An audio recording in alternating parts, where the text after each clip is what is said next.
Cactus. रिमदिम नामक छोटे से राज्य के सुंदर से बगीचे में एक कैक्टस उगा हुआ था।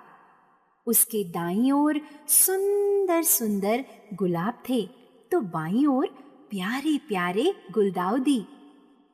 सामने पीले पीले सूर्यमुखी खिले थे तो पीछे चमकीले और सुंदर डेजी।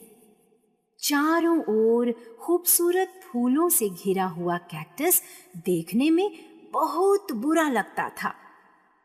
इसके लंबे और गोल 3 तने थे जिनमें कांटे निकले हुए थे।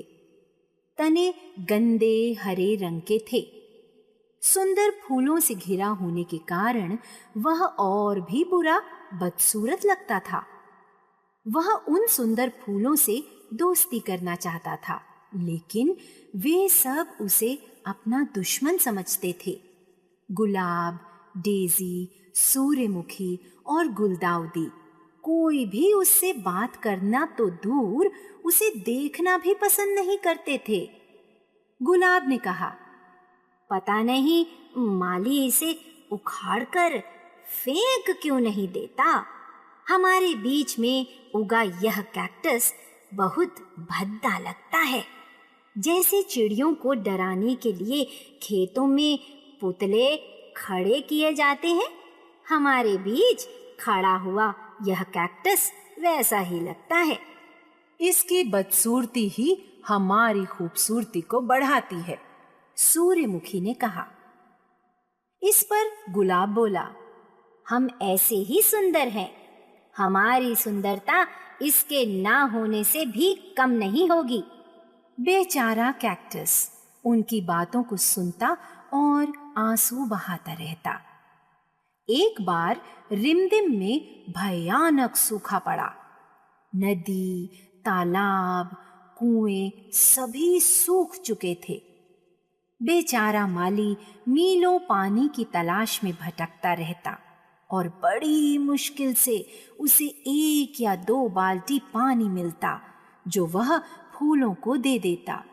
लेकिन जल्दी ही यह भी बंद हो गया।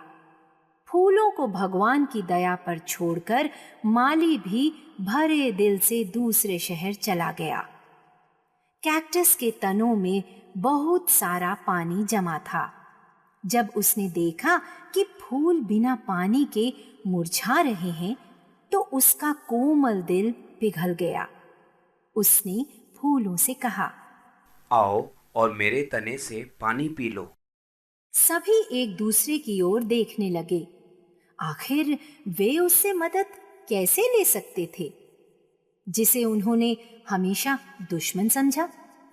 बहुत दिनों तक सभी फूल कैक्टस के तनों में से पानी पीकर जिंदा रहे।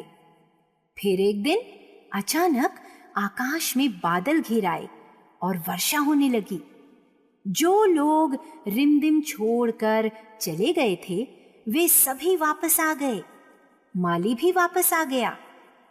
वह यह सोचकर बहुत दुखी था कि उसके सभी फूल मुरझा गए होंगे, लेकिन उसने देखा कि सभी फूल खिले हुए हैं तो वह खुशी से झूम उठा। आंखों में खुशी के आंसू भरकर उसने कैक्टस से कहा, मुझे पता है कि तुमने ही इन सब की जान बचाई है। बाद में गुलाब कैक्टस के पास गया और बोला, प्यारे दोस्त, हम सब ने तुम्हारे साथ बुरा व्यवहार किया, फिर भी तुमने हमारी मदद की।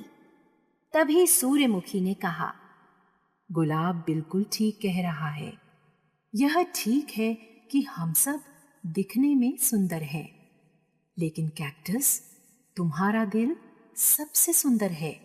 हमारी सुंदरता समय के साथ खत्म हो जाएगी, लेकिन तुम्हारी सुंदरता कभी खत्म नहीं होगी। अन्य फूलों ने भी उसकी हाँ में हाँ मिलाई। कैक्टस के लिए यह उसकी जिंदगी का सबसे खुशनुमा पल था।